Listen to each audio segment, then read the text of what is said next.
Welcome to Everything is Learning, a space for curiosity, growth, and figuring things out as we go. We're glad you're here. Let's get into it. Hello and welcome. Today we are incredibly excited to have Tanah O'Neill on Everything is Learning. Tanah is the creator of Managing the Mental Load, a space born out of a feeling she could not shake.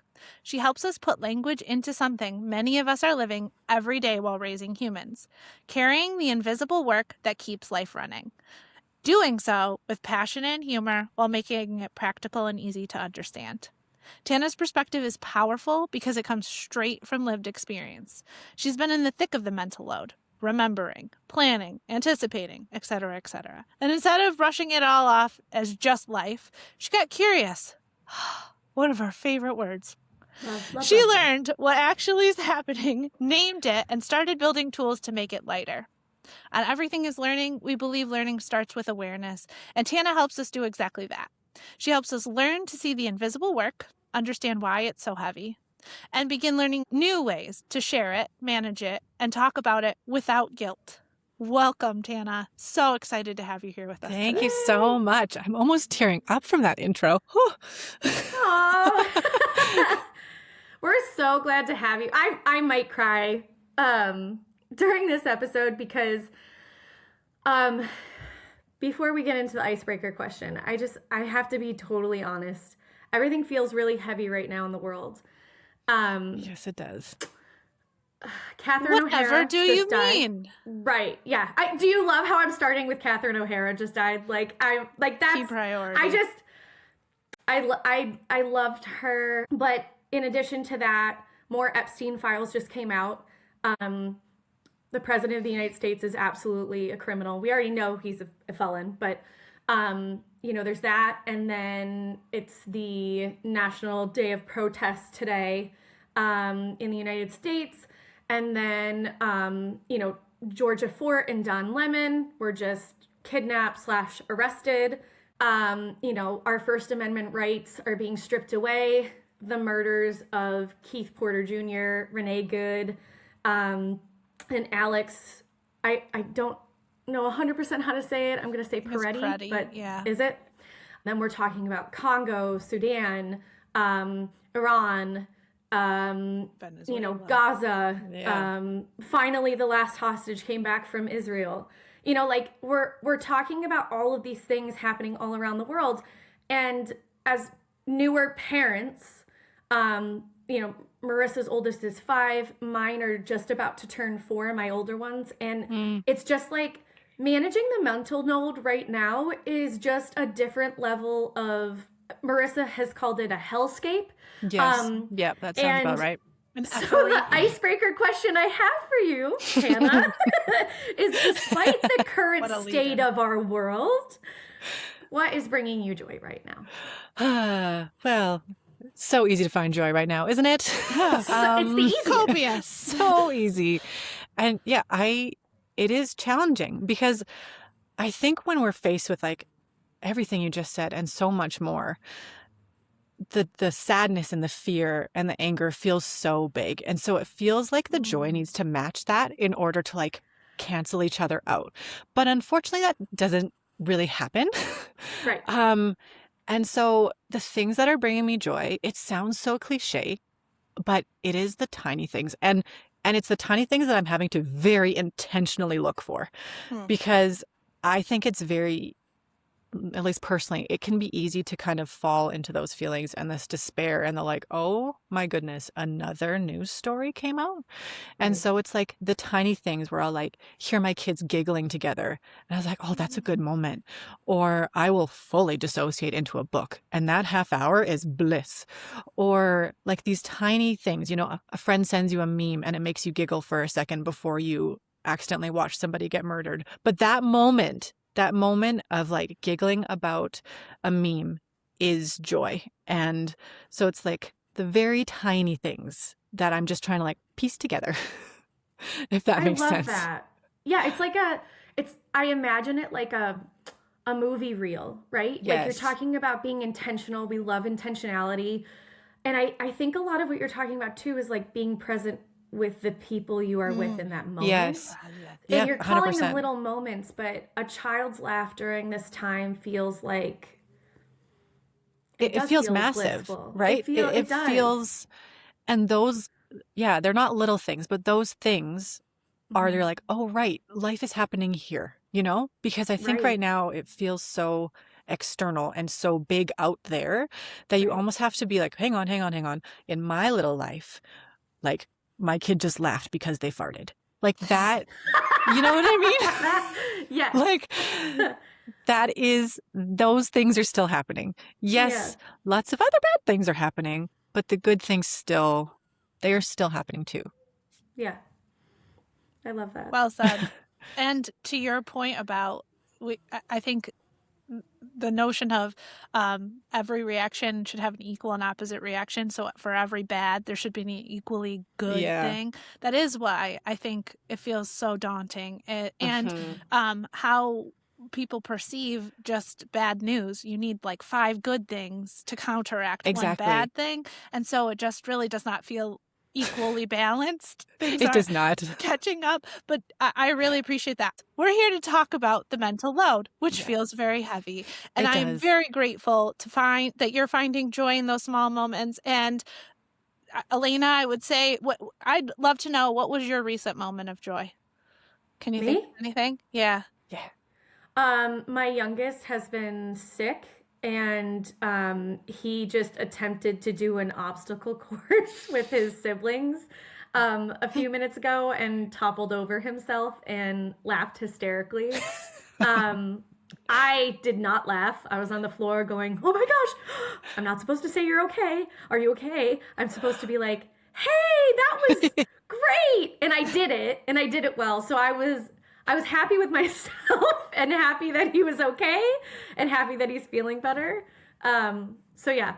Good. And Nice. for me, my moment of joy is what I'm thinking about is upcoming. I'm really looking forward. So, both of my children are neurodivergent, and there is a local community. It's called the Challenger Organization. And my son participates in bowling, but they're having a Valentine's dance and they're inviting families to Oh, go. And so, like, I'm sure I will find joy within that moment. And I have found yeah, joy even today. But, like, it's also nice to have something to look forward to. And totally. that is something I'm Yes. looking forward to. I love Yes. that. Yeah, right. Like anything particular to you that happens. I know your son farted and laughed, or I don't know, could have been son. I assumed son. Sorry, I shouldn't. It could have been a daughter. But anything that happened today specifically, Tana, that brought you joy? Um, I am just, I spent a good part of the morning dissociating into a book as I cleaned.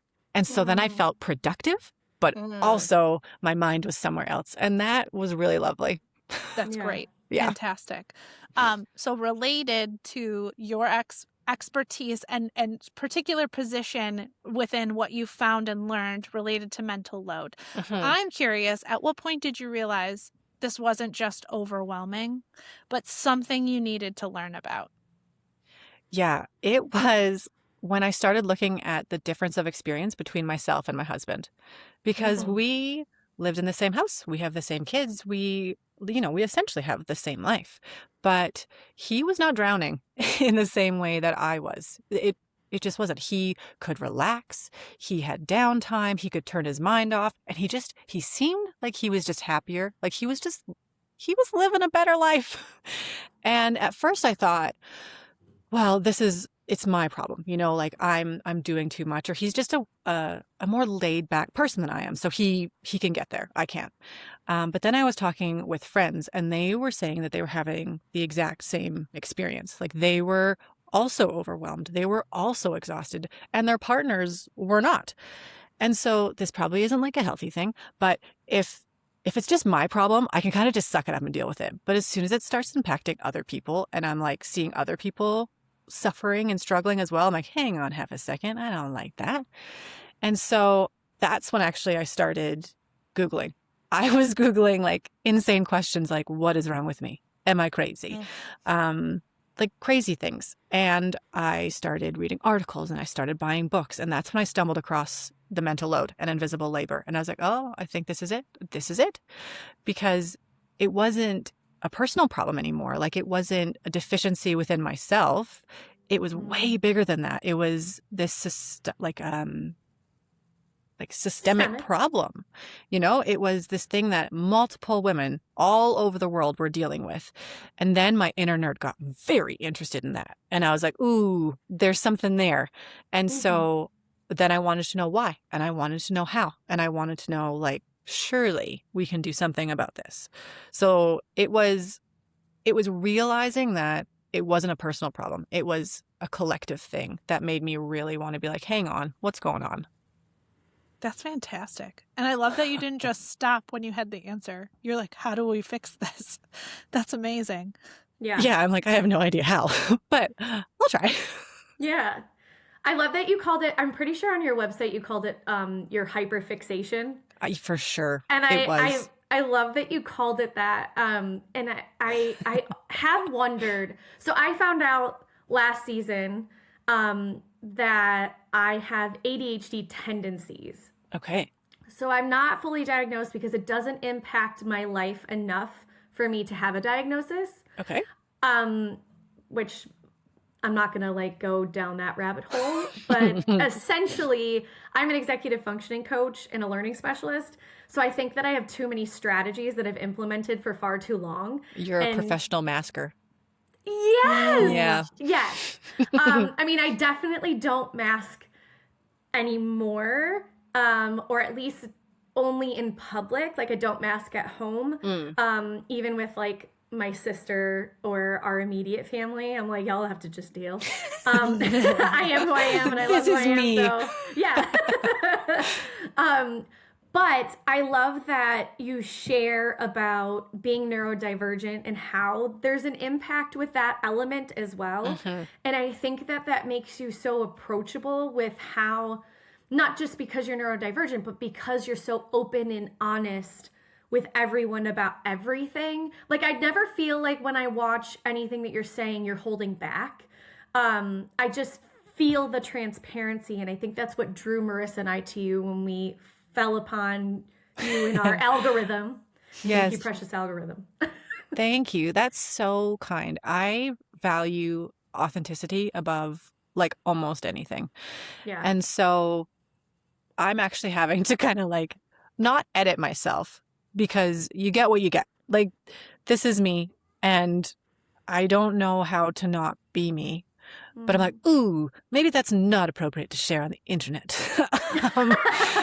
But I just think that, like, I never want to be the person that people think, oh, she's got it all together, because she doesn't. Like, really hard, she doesn't have it all together. And so, but also at the same time, I'm learning skills that are helping me. And so it's like, surely if I can do them, then you can do them too. Yeah.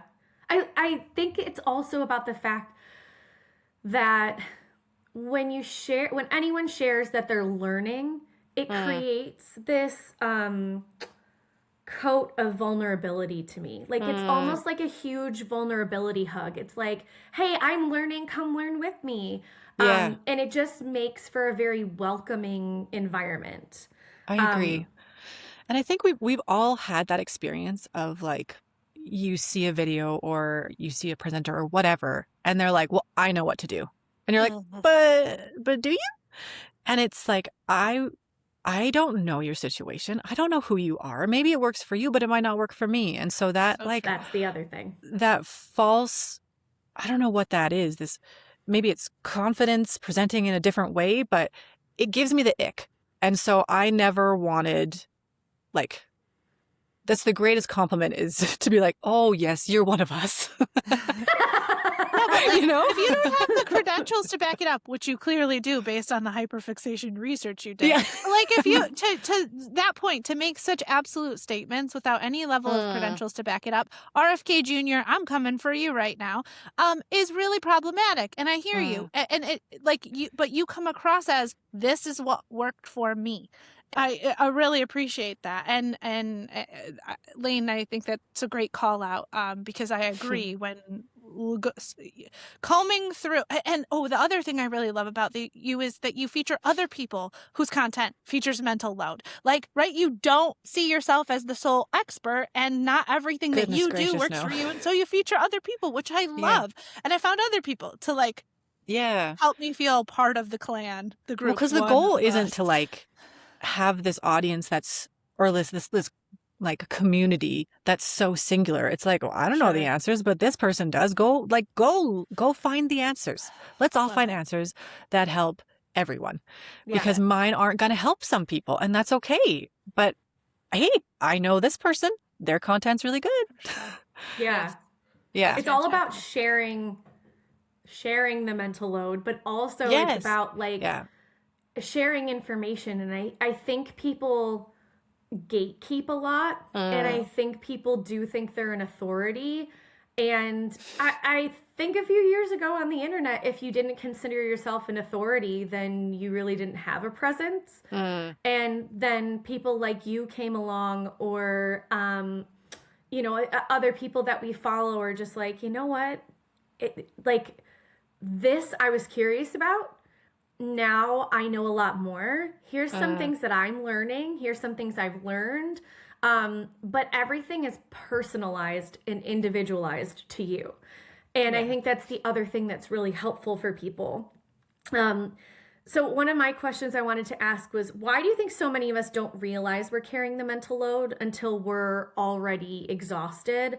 And when someone does realize it, how do they even begin that conversation with a partner or a family member, especially if they're worried it won't go well?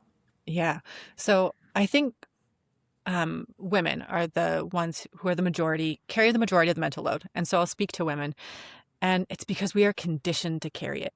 From very young, we are told how to care for people, how to anticipate needs, how to put others' needs before our own. That's like across the board learning for young girls. And then also you have this thing where the society celebrates the overfunctioning of women. And so I'm sure you've heard it, right? Oh, moms, they're super moms. I don't know how they do it. And it sounds nice, right? It sounds like a compliment, but actually it's just like confirming this mold that society has created for what a good woman does. And so when that mold is working, when the schedules are scheduling and everybody's fed and everybody's happy, you don't question it just because it's normal. It's just, this is the way it works. But when things start slipping, when the responsibilities start piling on and there's too many schedules and there's too many needs, it stops functioning. The mold doesn't work anymore. And so you're almost forced to be like, hang on half a second. This doesn't feel right. And because so many feelings are associated with that mold not working, right? There's guilt, there's shame, there's like stress, there's overwhelm, there's this feeling of like, why can't I do it right? And so you hit rock bottom, and then you're like, hang on, you are forced to evaluate everything that you're carrying. And so I think a big reason why you don't notice until you're exhausted is because it works. You don't evaluate things that work. But when they're broken, you're like, I think I need to pay attention here. And so that's kind of like the first realization. And then you're like, hang on, my partner is not feeling this. And I want some help from my partner. I need to explain how I'm feeling to my partner. And it's a really hard conversation. It's really tricky, especially if you're worried about being met with dismissal, or if you feel like they're going to be defensive, or they might just be like, oh, you're just overreacting. It's a hard conversation. And this is one of those things that it's tricky because there's no right way to have it. I wish I could be like, ooh, I know exactly what to say, and then this conversation's going to go well. But that's not how it works, because everybody's relationship is different. What worked for me and my husband is not going to work for you and yours. And so that's really tricky, because it's such a common question I get is, well, how do I explain this to my partner? And I can give you tips and I can give you ideas, but I can't be there in that conversation with you. And so some of the things I would say is start with like what you're carrying and not what they're doing. So I learned that if you go into the conversation and say, I'm doing everything and you're doing nothing, it doesn't go well. Even if it feels that way, right? Even if that feels true for you, there is nothing that shuts down a conversation faster than that. I know from experience because I did it many times. And so, yeah, we've all been there. Exactly. And so if you can find a way to lead with what you're feeling, like, hey, I'm carrying so much of the behind the scenes stuff right now, and like the thinking and the organizing and planning. And it is really hard and I am drowning. Like, approaching the conversation from that point of view instead of like, you suck, is gonna get better results, right? And hopefully there's like a little bit of care there instead of being met with defensiveness. And then the second thing I would say is you have to make the invisible visible. So men don't understand the mental load. And that's because, like I said earlier, they haven't had to live with it their entire lives. They don't have years of experience with it. But also, most of it is invisible. Like, you can't see it. You can't see meal planning. You can't point to it and be like, look what I did, in the same way as you would point to a basket of folded laundry. Like, that's very obvious that you did the task of folding the laundry. It's not as obvious that you took the time to meal plan and think about those things. It's just not. And so you have to make it visible. And I think the easiest way to do that is to literally explain the steps. Like, take an example and explain it. So you're signing your kids up for like a sport. So I'm researching what soccer program would be the best. I'm deciding, like, this is the one that fits our family. I'm looking when the registration date is and putting a reminder in my phone to register. Then on registration date, I am filling out the forms. I'm uploading birth certificates. I'm paying the fee. I'm downloading the app so that we have the soccer scheduling all available. Like, when you can make it into steps, like when you can take all that work that does happen behind the scenes, right? You're like, oh yeah, I signed up my kid for sports today. And your partner's like, oh, great. And you're like, hang on half a second. I did so many things. And so if you can lay it out step by step, I think that's really helpful. And then a couple of things I think just for like yourself to remember when you're having these conversations is it's not a one-time thing. Like, there is behavior and things that need to be unlearned, and unlearning takes time. And so, unfortunately, I wish it would be like hey, I'm struggling, and your partner would be like, oh, cool, I gotcha, and would just like take over all the things that are overwhelming you. But that's not exactly what happens. And so Right. I think it's hard because I don't want to tell women to like, don't expect much. I want you to be like, no, you demand everything you need. Yes. But at the Right. same time, like, I believe that entirely. I want women to have everything they need. But if we can find steps to get you there in a like reasonable, real way, maybe that's more helpful than doing all the mistakes that I did. Well, also start small. Yes, 100%. And then like make sure that you have a good solid foundation to build more or shift Exactly. more. But another thing, and I will tell my children this and anyone who would be willing to listen, you should for sure look for a partner who has at least lived on their own or had to care for themselves. Not that that can be extrapolated to, okay, then I can care for others all the time. Right. But if someone did live on their own, so much of that mental load Yes. to think through the stages would have had to been done if they survived to this point. Exactly. So if they made it out though? alive. I just want to challenge that a little bit because my partner lived on his own, and and I'm not just talking about like male, female, like he, she, they, I'm not talking about gender necessarily. I'm just saying in general, what I think I've learned having been in schools, having experiences with friends and family is, yes, I do believe that women are conditioned. I don't necessarily think living on your own is the piece that I would say make sure you do. I almost would say, and Marissa, you've heard me say this 100,000 times, go to therapy. Oh, yes. Learn skills Yes. that, like, everyone knows whether or not you go into a crowd and you're an excellent communicator. You know right away, Mm, or do you have that ability to reflect? If you are not very strong in reflecting, like, go out and learn that skill.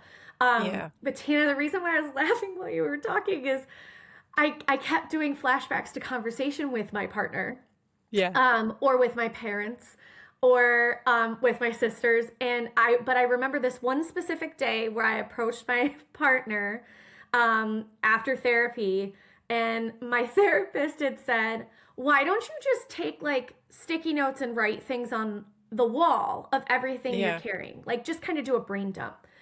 And I filled the entire office that we work in, and it looked like a crime scene. And he couldn't believe it, and he didn't talk Yeah. to me for like 2 days afterward, because at first he thought that it was passive aggressive, and then he realized how Mm, much I was carrying. yeah. And he was like, "I didn't even think about how many things you have to do, or how much time it would take, or the fact that this is even going on in your mind while Yeah. you're also, taking care of the kids and getting us places and making doctor's appointments and making food and doing all this stuff." Yeah. And I do think that seeing what is on your mind is so important, which is Yeah. why journaling is also really important to Mm, get that off your mind. And I yeah. love that you also talked about unlearning, because we are Ah, massive fans of yes. unlearning. Yes. So, That was a what key things have takeaway. you unlearned along the way to kind of help manage the mental load? And then what does it feel like when you feel that you are in that state of, oh, I've managed it? Mm. I think the mental load is really tricky because I know that is the like name of my business is managing the mental load. And then I've been thinking about it so much being like, I just don't know if it's ever managed, you know, because Fair. it's so it changes all the time and it's so different. So I think it's not like it never feels like it's done. But Mm-hmm. I think there's a difference when it feels like, okay, we're coping, like we're okay. But one of the things I had to unlearn was the belief that the ultimate form of love was to do everything for everyone. Mm, So, and it's that acts of like service. over Yeah. functioning idea that was celebrated before, right? But I truly believed that the best way I could love my people was to do everything for them. Mm-hmm. And I think that comes from, unfortunately, I have spent a lot of my life believing that my worth comes from what I do. And so then that translated and trickled into my relationships, into my marriage, and into my parenting. And I was like, well, I'm going to be a good mom and a good wife if I do everything for them, because then they'll know that I love them. And that was not the case at all, because what ended up happening was I was always tired. I was always overwhelmed. I was resentful because they didn't know that I was doing all the things for them because I never told them, but they didn't know. And so I was resentful about that. And then I spent so much of my time planning, right? I spent so much of my time thinking about what was coming next that I was never living in the Intimately. moment. I wasn't Mm-hmm. there. I wasn't present. We'd we'd be watching a movie as a family, and then my mind wasn't there at all. I wasn't with my family. I was like, okay, well, tomorrow we need to do this, and then the next day and this. And like, yes, there is an element of that just happens, but I was doing it to prove that I loved them. Um, Mm-hmm. and that was not healthy. And what's so funny is the lessons that I want my kids to learn, right? That failing is great, that you can ask for help whenever you need it, that rest is productive and you don't need Earn to it. earn your rest. I was like, those are the lessons that I want my kids to know so much. And I was showing them the complete opposite. And so Mm-hmm. it has been challenging. Like that's to be like, hang on, I can love them in different ways. And doing everything for them actually isn't love. It's actually a disservice because they are not learning the skills that they're going to need to have in the world. And so that's been the biggest one for me. My gosh. The It's earning transformational. rest. Yeah, right. That one. What All about three of you? Like, those, all three of those are the staples, like, Yeah. kindness, like Mm, be kind but have boundaries. I can't wait to teach my kids more about boundaries and how healthy boundaries yeah. are. I feel like people don't know that, and I that has helped me manage my mental load a lot. Is Yeah. because I was so 100%. much like you, Tana, and a lot of it came from, I don't know if this is you or I might be projecting, but a lot of my upbringing, I felt like conditioned me to do that. To Mm, if I love people, I will do everything I possibly can. And the greatest era of learning in my life has been parenting. oh, yeah. Because while 100%. I am raising my humans, I'm also raising myself. And Yeah. I think that that's something that we so look forward to exploring throughout this season, is that Mm. just because we're considered adults, we're not done learning, so we're still raising our. Yes, I put it in quotes. I know, because it Because resonates so. It does. As soon as you said adult, I was like, nah. not Right. me. But I think that's the thing. I think even labeling us as adults is like just adds to the mental load. Whereas if It it's does. just very much like, I want to be myself. I get to be myself. You get to be yourself. And I think the biggest thing that I've learned from raising my humans is that I'm here to watch them become their truest selves. And I'm Yeah. here to go along with that. And that freed up so much of my mental load to be like, they have to be Yeah. good. They have to be this. They have to be that. And when I stepped back and unlearned that piece of like, I have to mold them into something, I was like, this is the most beautiful thing I've ever seen in my Yeah. life. So do you think that's the thing that you had to unlearn? I had to unlearn a lot. Yeah. Yeah. Sure. I've unlearned a lot. I'm still unlearning a lot, but Yeah. that Wouldn't was it be a big one. nice if it was just one thing you had to unlearn? How lovely would have that I been? would love to like take the invisible like consciousness that's in there that tells me all those things and pull them out and just Yeah. get rid of them that way. But I think unlearning is such a difficult process too, because you have to first identify what it is that's not sitting with you right and why Yeah. it's not sitting with you right. Then you have to choose to unlearn Yeah. it, which means that you Yes. have to be more intentional, which means it takes more effort in the forefront and then frees you once you unlearn. 100%. I think unlearning takes way more energy and effort than learning something does. Like, Well sure. said. yeah. Well said. And for me, I am a work in progress. Not that everything that you said is true about my unlearning process, but the most recent one to make my humans successful downstream is instead of the meme that is coming to mind is some people pack the dishwasher like a Swedish architect and some people pack it like a rabid raccoon, right? It's things Yeah. like that where I just have to let them do it themselves. Yeah. However it looks, I have to let them do it themselves because if I just do it so that I can avoid the mental load of having to tell someone how to do it, Yes. that tends to be what feels easier for me, but then they Yes. learn nothing. So that is And raccoons my biggest survive. unlearning. They're great. They're That's just out there in the true. wild Yeah. living.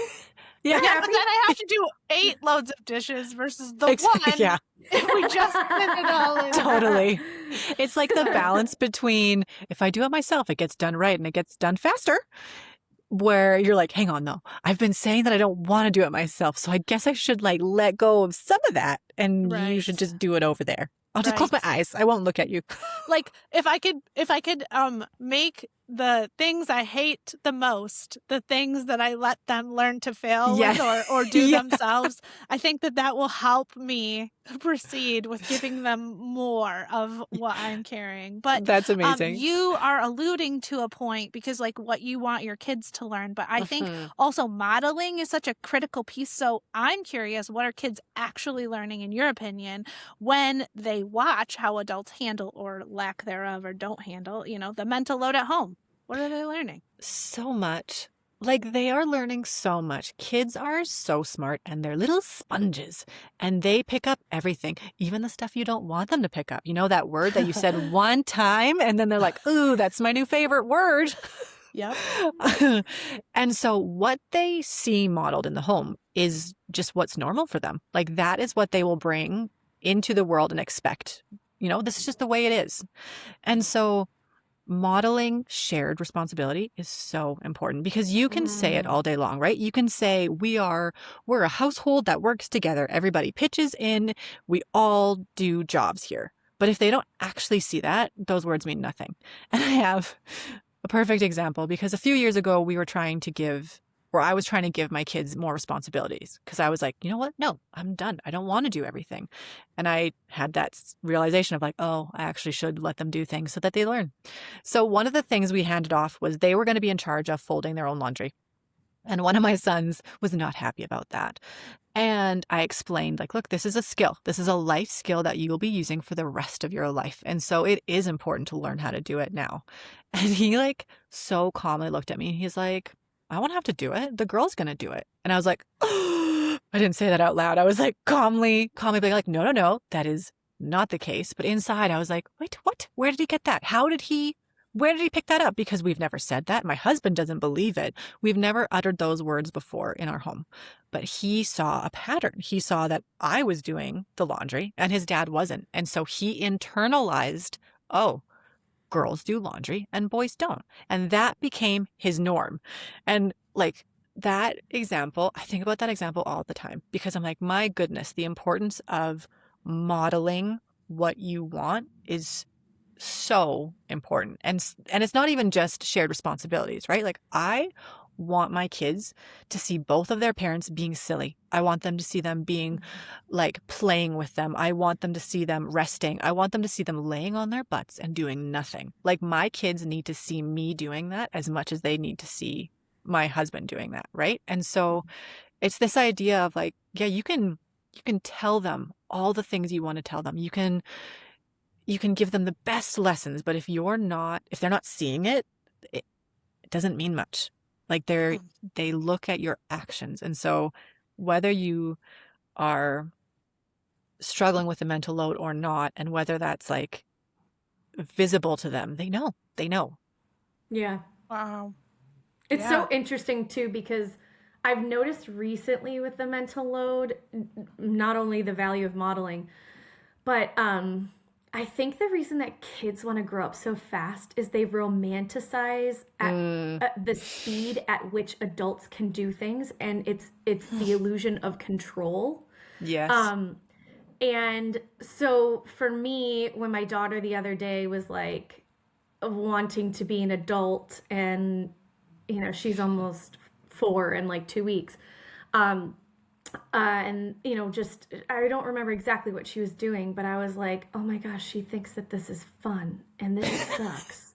How do I make this look like it sucks for her so she doesn't want to, do this when she gets older or whatever? And I think it was like talking on the phone, and she mimics my mom because she spends a lot of time with Gaga. Well, Marissa's mom too. And she was doing something like making a doctor's appointment or something. And she was like, hello, this is so-and-so, and I need to do this. And she's like, Mom, I'm on the phone. And I was like, okay. And Marissa knows this is her niece. But like, it was that. But it's so funny because the first thing I also thought about when you were telling that story about your son was like, well, what if you marry a dude? Totally. Exactly. Doing the laundry, like, and the importance of say, like, breaking those gender biases and barriers. Yes. It is so hard. And Marissa, to go back to your point, to kind of elevate that point of like having a partner who lives on their own, that is something that they will have to learn as a skill. And I think a lot of people don't understand that when you enter into a partnership, a lot of it is about skill building together. Yeah. And like, and I think I would almost challenge everyone to say, if you find a partner who doesn't like growing and learning on their own before you are a couple, and then once you are a couple, that is the red flag. That is the ultimate red flag. Right? Yeah. Like, that's what I want my kids to do. I want them, above all, to be curious and to be kind. Yeah. Mostly to themselves, because I think we are all not kind enough to ourselves, and that adds to our mental load too. 100%. But yeah, I'm so inspired by you, Tana. I'm so inspired by the things that you've figured out and you're bringing to the forefront of my consciousness. Like, I'm becoming so much more curious from this conversation. I don't know about you, Marissa, but I feel like, what are some things that Tana said that you feel like you want to implement in your home? Oh my gosh. The resting without needing to earn it, that's like an Mm. immediate win. Can I just tell you though that like I don't do that. Okay? Like I don't want to like I am very not I'm going to say it. I am very good at being like this is what you should do and I believe it for every single person out there. Like yes, Marissa, you don't need to earn your rest at all. And then you'll say that back to me. I'll be like, nuh-uh. So, it was so profound, and I really do want my kids to rest when they need rest, or at least yes, explain to me that they totally. need rest. Another one was just being mindful of what do I want them to absorb and internalize, and how can I be better at modeling that? Because let me tell you, what they're probably absorbing is panic and anxiety and pain and panic from Hercules. That's what I'm going to have for children based on what they're observing and internalizing. That's amazing. So, no, but the other piece is like making it visual. I did not do the sticky note thing, but my goodness, would that be helpful? Except I probably would need to buy stock in Post-its before I went about doing that exercise.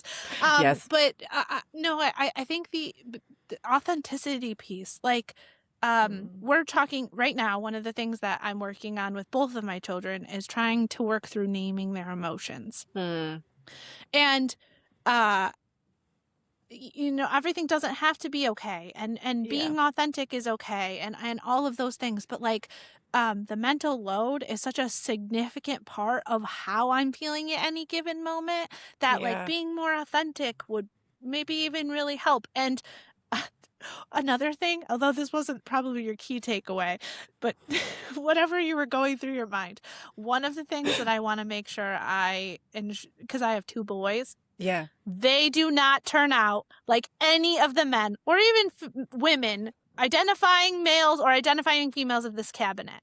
They will know that it is not a woman's job or even just a man's job to do this. If it's a job, you can do it too. Yeah. Period. 100%. And ultimately, like whatever my sons internalize is, you are not too good to do that same thing, right? Yeah. Like, and I want to make sure that if it's something that needs to get done, you can do it. Like, don't wait for someone else. You can do it, because this whole bystander and like intervention or the notion that someone else is going to help. And unfortunately, I really loved your video where you used Batman but talked about Spider-Man. Like, I know that wasn't the key takeaway, but it was like this identity switching. Like, I want them to know they don't need anybody else if this is something that you really want, and then be happy, right? Like, so we were talking earlier about finding moments of joy. And actually, I think one of the things I'm going to do is talk about it. Oh, this made me feel so good, right? Because we observe it, but largely when I find the moments of joy, I'm just thinking about it for me. But I want them to recognize it for them too. Yeah. So, oh my goodness, not only naming their emotion, but like, how cool was that? Yeah. And let's do more of that, right? So maybe then it will compound. That's such a great idea. I've accidentally started doing that because like there's a guy on social, Christian Hall, and he's like unpackaging all these little tiny things. Christian Hall. And I like the joy that I feel watching him feel joy. And so then my kids started watching, and we literally had a conversation about it. We're like, isn't it so fun that other people can feel joy and we just get to like watch them? And like, maybe we don't care about many things, but man, we are so invested in his story because he's so joyful. And so then it's like, I can see my kids just like lighting up and beaming. And so now I'm in the car driving to school and a song comes on and I'm like, this song makes me so happy. And they're like, okay, cool. But I am going to keep. Meanwhile, it's 50 Cent in the club. Exactly. Right? Exactly. Oh, I was thinking Alanis for sure. Oh, also great. Both great options. But just like verbalizing it, like you said, that's such a great idea, is because then you share it. then you share it with people and it's not just your own personal thing. Well, I was going to ask you, Tana, with your kids, do you teach them about their own mental load at all? Because I think and maybe I'm now giving you a new idea to make like a new platform for managing the mental load with children, but what I'm taking away from this and what I'm curious about is there's a time, and I think it's probably around puberty, where kids start internalizing everything from themselves because they can't understand what's going on in their body, and they're like up alone in their bedroom and figuring things out or whatever. But and I don't know what age it is where that happens, but I do know that kids have an internal dialogue. Most, not all, but I would say most. But I'm wondering, like, can you teach your kids to be like thinking about their thinking, like teaching them metacognition? We do that in schools, but like managing the mental load, I don't think is just about metacognition. I don't know. I'm thinking out loud here. Yeah, Because no. it's also what feels heavy. Yeah, it's about feeling and how it presents in your body. I don't know. I'd love to identify all that would take for kids. Yeah, that's really interesting. I'm not gonna pretend to know the answer to that. But what I will say is like my kids have because I probably talk about it more than the average household, right? Because this is, well, it's my hyperfixation and it's my business I'm trying to grow. Like it is the thing that I am passionate about. And so they hear it probably a lot more than others. But it's so interesting how I have witnessed, and it's not so much their own like internal dialogue, but they are vocalizing their thoughts. So like I will watch my son get ready to go to soccer or whatever, and he's not talking to anybody, but he's talking out loud. And he's like, okay, I need my water, and okay, my cleats are in the bag. And he is taking steps to, like, you can hear him thinking, right? And so I think this idea of like thinking out loud with a bunch of stuff, not just like, hey, we need to get ready and this is what we need to do, but it's like we process things so internally. And then kids can't see how that's happening. And so I talk to myself so often. And I don't know if this is a new thing or if this is my whole life, but now I'm seeing the benefit of it because I'll be like, oh man, that was really frustrating. And I'm just like working through my own thoughts. And I've not intentionally, completely by mistake, but they are hearing that. They are listening to that happen. And so I don't know if this is like goes back to the modeling thing, where it's like, I was just going to say, you should take credit because you like make them part of your videos. Like one of the things that even ahead of this conversation that I really loved, I was like, I love when you pretend like you dress up like the mental load. And I was like, how do you, because there's a video where you kind of see the two people and I'm like, wow, you must have some incredible video editing skills. And not that you don't, but not for nothing you were like, oh yeah, my daughter helped. And I was like, I love that. So you're involving your kids in this really cool endeavor. And I think that might be a part of it too. So they feel I like think you probably have more figured out than you're alluding to. Thanks. I'll believe you and then later I'll be like, nah. Oh man. Well, okay. We have one final question, and this is a question that we ask all of our guests, and it's, we believe raising humans is one of the most powerful learning spaces. What lesson do you hope we start teaching more consciously and collectively around the world to make permanent and positive change? That's such a good question. I think two things. So, and we've kind of mentioned both of them already. But one of them is emotional regulation. Like I would teach emotional regulation like we teach math and science in school. Like it would be its own subject and we would get it throughout like K to 12. It would be in schools all the time.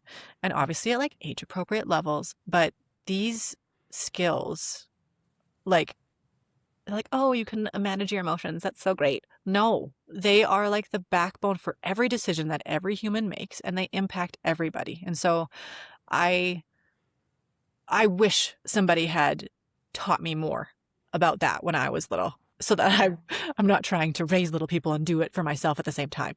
Like, I wish that had been part of my education. So that's one of them. And the other one is like, I would convince everybody that the gender norms and like gender roles that we have in society are like, they're made up. Well, I don't have to convince people, like, they actually are made up, right? But that would be like, that would be a huge one, because there is no such thing as, like you were saying before, a job that is for girls or for boys. There's just a job, and anybody can do it. And there's no such thing as like boys' toys or girls' toys, or boys' feelings and girls' feelings. Like, this divide that we've created, these like boxes we've made people fit into, are so unhealthy, and they hurt everybody, right? They genuinely hurt everybody, because I have 2 boys and a girl. And so I'm like, this matters equally for all 3 of them. Like, this is not what I want my kids to learn. And so, yeah, it would be emotional regulation, and that gender norms are a bunch of bullcrap. Those are so good. Wow. Just like earlier.